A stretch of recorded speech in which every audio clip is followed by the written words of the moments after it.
一路向西，直插柬埔寨边境。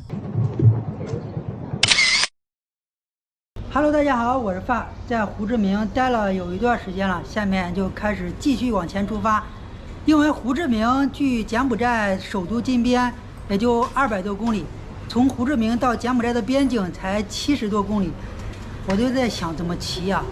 这一天就能骑到边境了啊，2天半就能骑到这个柬埔寨首都了。不能再像第一次骑行东南亚的时候，一天干100多公里，那样速度太快了啊，什么也体验不了。经过这个7、8年之后，第2次骑行东南亚和第1次的心态已经有一点不一样了啊。这一次主要是一个人文的体验啊，就是多和人打交道。以前就是只顾着自己骑啊。刚才把车胎前后气又补充了一下，最主要的是把座子调好了啊。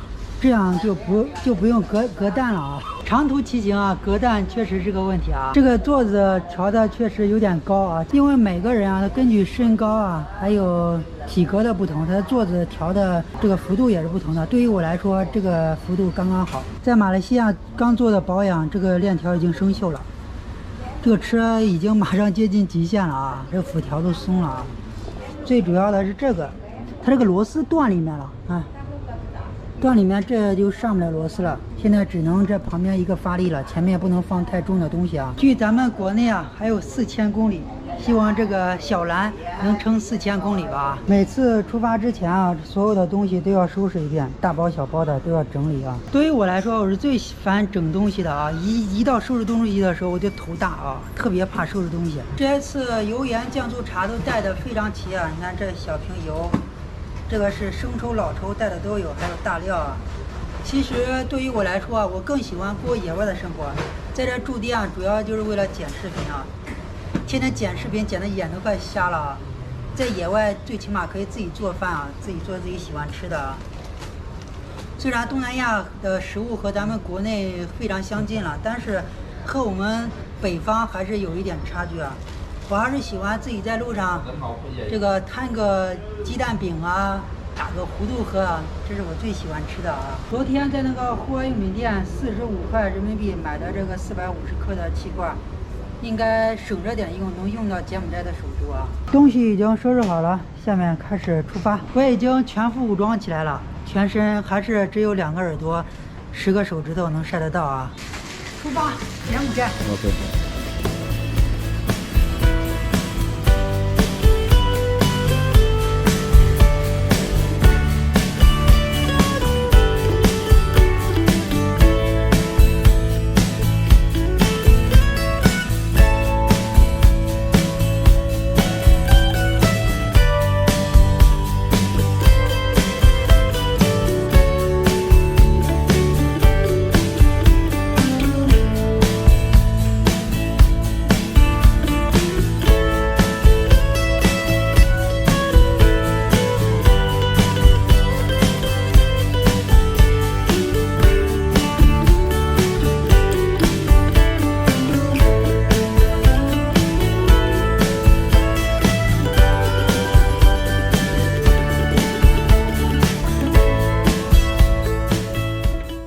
路边有卖果汁的，买一杯果汁吧。阿姨，这是手磨橘子汁啊，完全手磨的，哈哈。越南手磨橘子汁，干净又卫生啊。这15000就这么多啊，加了好多冰，一口气骑了15公里了啊。再歇一会儿，尝一口怎么样？瞬间暑气消一半啊！你看路边有很多小摩托，10个人有9个人都戴着口罩和穿着很厚的衣服啊。其实越南是很热的，为什么他们还要穿很厚的衣服呢？就因为防晒啊。越南人防晒是整个东南亚做的最好的，所以说大家来到越南之后，感觉越南人特别白，真的，越南人应该是整个东南亚最白的啊。咱们中国人和他们的肤色比就差了1个度啊。你看旁边卖这个饮料的阿姨，她也出门也戴着这个口罩，就是防晒啊。然后又来了2个买果汁的小帅哥，穿的也很厚啊。因为啊，他们大多数都是开摩托车，摩托车一开到60迈，这个风嗖嗖的，就感觉不到特别热了。像我骑自行车就不行，我如果搞一个外套罩上，我真的要热死啊！就穿着一个我也感觉热呢啊。所以说呢，防晒一定要做好，只要防晒做得好，就晒不黑，而且是越骑越白啊！我又多了一个油管上的粉丝啊，阿姨在关注我看我的视频啊。大哥给了我1瓶油，让我告这个车链子。我这个车好久没有告油了，这个告完油之后可以跑到泰国了啊！哎，我路上了。善良总会那么不期而遇啊！大哥修车是专业的啊。好，下面我就开始出发了。那个耶！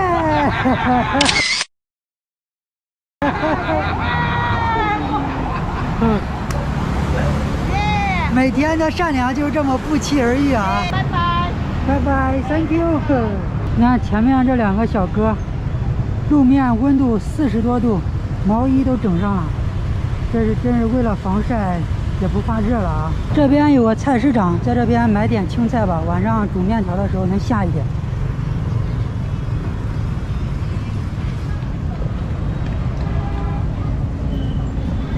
看那个青菜是多少钱啊？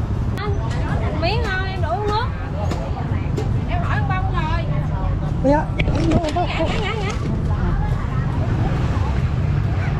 车倒了，太沉了。这越南这边的菜我好像在国内没有见过，我就认识那一个是红薯叶子啊。因为天气太热，我买不多，肯定不能买1公斤啊，买1颗青菜就够了。呀 ，OK，How much？ 不是 money。啊，这1颗小青菜7000越南盾啊。哎呦，我的车刚倒，这大哥的冰就碎了。OK， 啊，给了1万，找了3000，我也不知道这是什么菜啊，不像这个小青菜，也不像白菜啊，晚上吃的时候看什么味道。这个桂皮 ，How much？How much？ 这个桂皮我要粉的，它这个太大了。对面卖菜的小摊位他不能刷卡，我身上就剩2万多越南盾了。超市里应该能刷卡。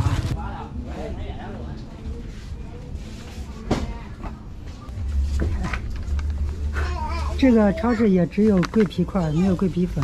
买1瓶芭蕉，1瓶桂皮，1瓶白胡椒粉啊。想买一点这个猪排骨啊。看什么价格？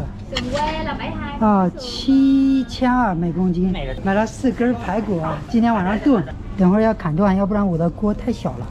这个刀真大啊，稍微轻轻一碰，这个排骨就断了。要是让我在路上，我肯定弄不断它啊。上次吃这个排骨，还是在这个阿尔巴尼亚的时候啊。这个小姐姐不光人长得漂亮，也非常和善。一般在别的地方，我如果要0.5公斤，他们就不卖，一整块。Can you help me? 1, 2. Like that. OK。370，这个水也得买1壶，5升的是32000啊。这么多东西，总共是10万越南盾啊，差不多30块钱吧。现在太阳已经落山了，这个搭帐篷的地方不太好找。就在路边很好找，路边很多屋檐下都可以搭帐篷，但是这个是通往柬埔寨的主路啊，双向8车道的，晚上肯定睡不好。从胡志明的市中心出来到这里已经50公里了，连绵不绝的，路两边全是房子，没有空地方，所以这个想找一个安静的搭帐篷的地方不好找啊。这边有一个正在开发的楼盘，就是那个，但是看着不像住宅区，倒像一个政府办公机构或者这个医院啥的，这门口还没有写牌子，还没有人入住啊。我就打算在这个地方搭帐篷嘛。这边应该是一个门岗和一个保安室，但是因为现在正在开发，还没有人住啊。我就打算在这个保安室，在这个地方搭帐篷啊，正好能支下一个帐篷。我先把自行车推过来，等会儿有人来的话，我就问一下能不能在这搭帐篷。如果他说不能的话，我再继续往前走。如果到了晚上10点之后还没有人来的话，那我就在这个地方搭帐篷，明天早上早点起来了。我现在往这地上一坐，直接就不想站起来了。别说做饭了，不想做也不想吃了，就想一头栽在这个地，赶紧睡觉啊！刚才来人了，问了，那2个保安大叔来了，说这里不能搭帐篷，让我再往前走走，我再往前走走吧，看能不能找到吧啊！这下了主路啊，就是土路啊，这可是越南的第1大城市。哎，我最烦被狗撵了，我从小被狗咬过，我害怕狗啊。好在是会叫的狗啊，它不咬人啊，就怕那种不叫的狗，它在咬人。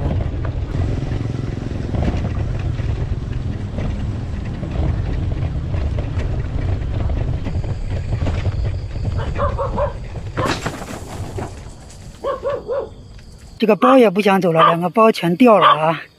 把这个包捡起来。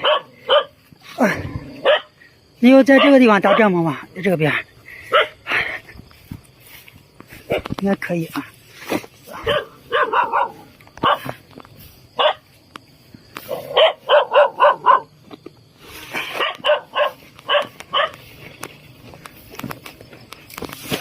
因为这都是土路，太颠了，把东西全颠散了。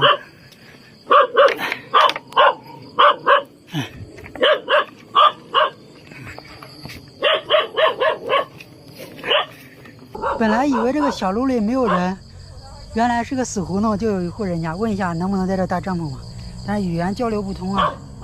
Hello， 其实我不想靠近村落搭帐篷，还有一个原因就是特别烦这个狗。你稍微有一点动静，这个狗就叫啊。一是打扰人家休息，二是自己也休息不好，所以我特别烦在靠近村落的地方搭帐篷。因为胡志明毕竟是第1大城市嘛。沿途几十公里，很少有能找到这一片有这个绿色的地方，很不容易啊！就在这搭帐篷吧，饭也别做了，没心情做了。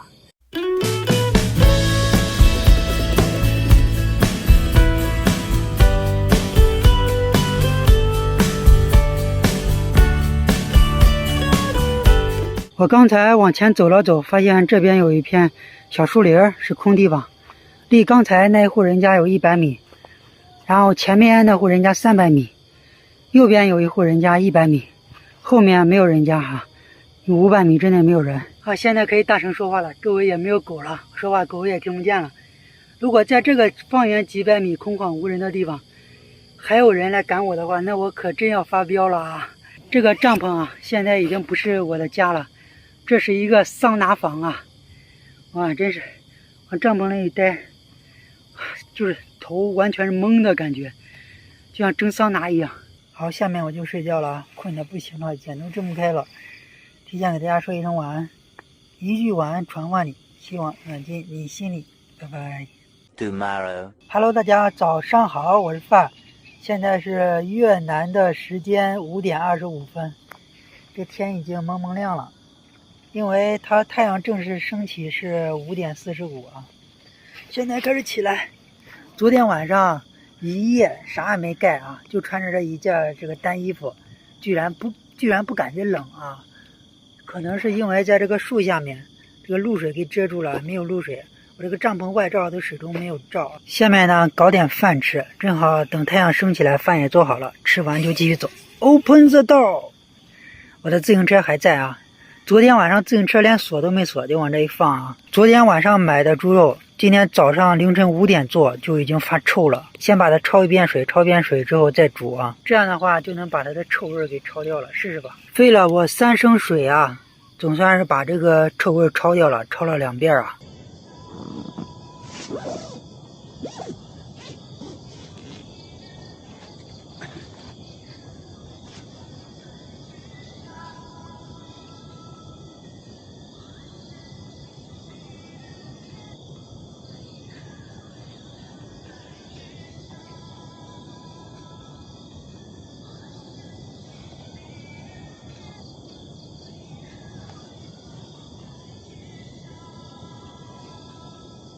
这个排骨已经煮了1个小时了，浪费了我1/3的气儿啊。然后我准备把它上面的肉剔下来，因为它这个骨髓里面确实臭了，还有一点。然后把这个骨头上的肉剔下来，然后再用油炒一下，这样今天的早饭就变成爆炒排骨肉了啊！排骨肉已经剔好了。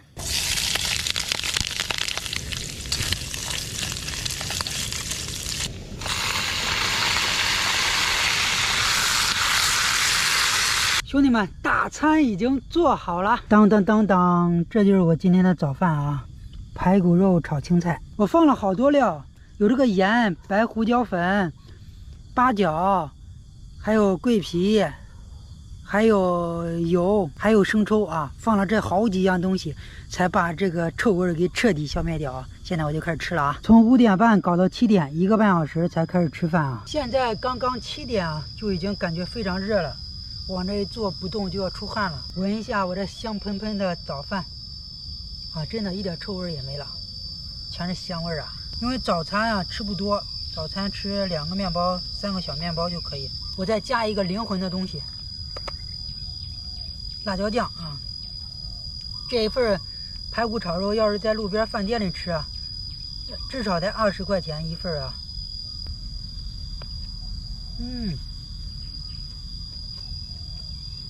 中，这个味道绝对中得很呐，吃的我都想流泪了。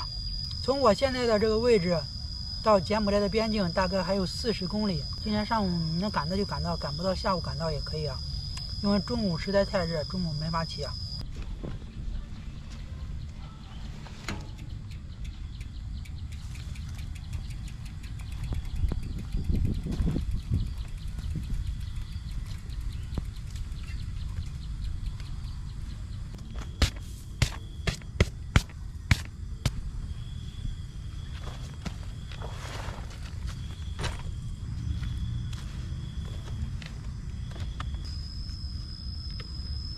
这就是昨天晚上搭帐篷的地方，来的时候什么样，走的时候什么样，东西已经全部收拾好了，就这么多东西啊。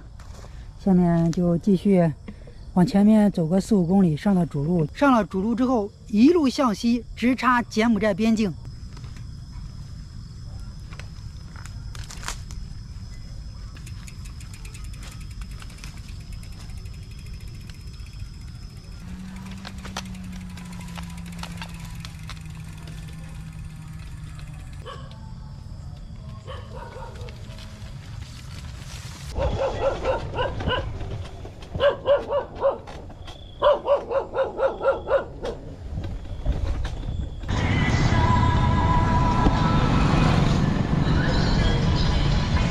过了前面这个门楼啊，就算正式离开胡志明特区了，进入越南的西宁省。从这里到柬埔寨的边境小镇巴维市，大概还有33公里吧。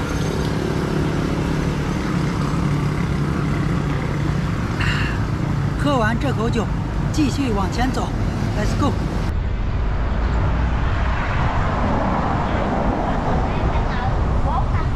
一口气又骑了1个小时，我现在头有点晕的，赶紧在这个路边喝一杯这个冰咖啡吧。这路边有很多这种小摊贩，就是专门卖这种，这是冰咖啡，这是加牛奶的，加牛奶的是15000，不加牛奶是1万啊。各种果汁大概就是这个价格啊。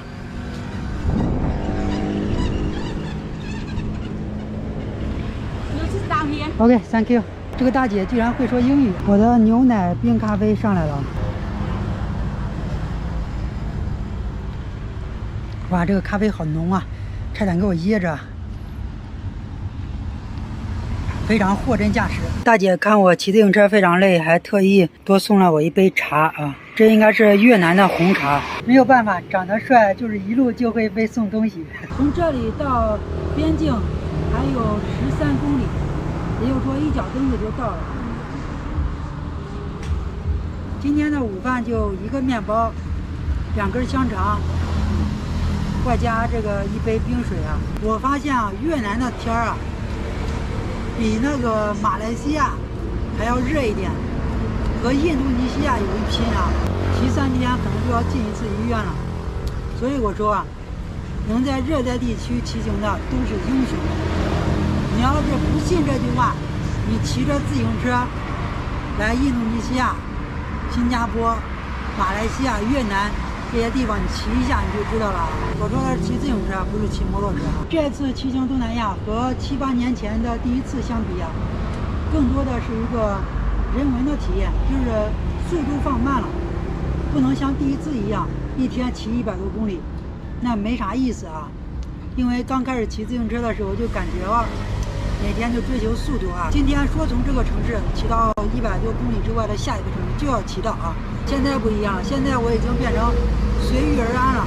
我身后这个阿姨非常和善啊，真的遇到好人就是我们骑行路上的润滑剂。所以啊，这些年我环游世界啊，穿无人区，走非常危险的地方，每天在不同的地方搭帐篷。有人问我为什么不害怕，我不害怕的底气就来源于这里。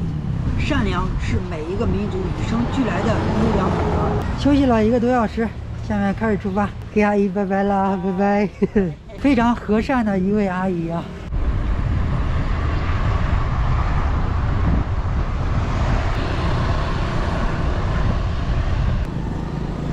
我看很多粉丝留言，很关心这个路上上厕所怎么办。你像如果路过乡下的话，这个麦田啊、路边都可以，但是像这种将近100公里了，路边全是有房子没有乡村的话，上厕所怎么上呢？就是去加油站啊，加油站基本都在厕所。你看我今天实在憋不住了，我就拐进了一个加油站。越南的加油站啊，它这个厕所比较简陋的。